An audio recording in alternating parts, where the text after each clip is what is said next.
When choosing residential asphalt roofing in Bedford, Mass., the lowest price may seem like the best choice, but that's not always the case. Here's why.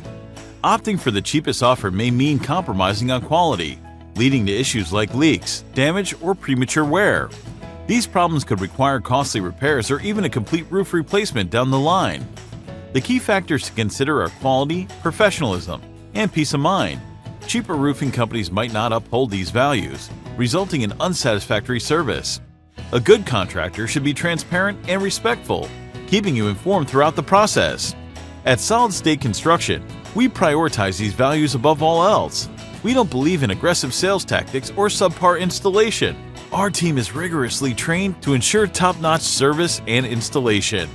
So while the lowest roof price may be tempting, remember that quality, professionalism, and peace of mind are priceless. These three qualities can turn a roofing project into a lasting investment.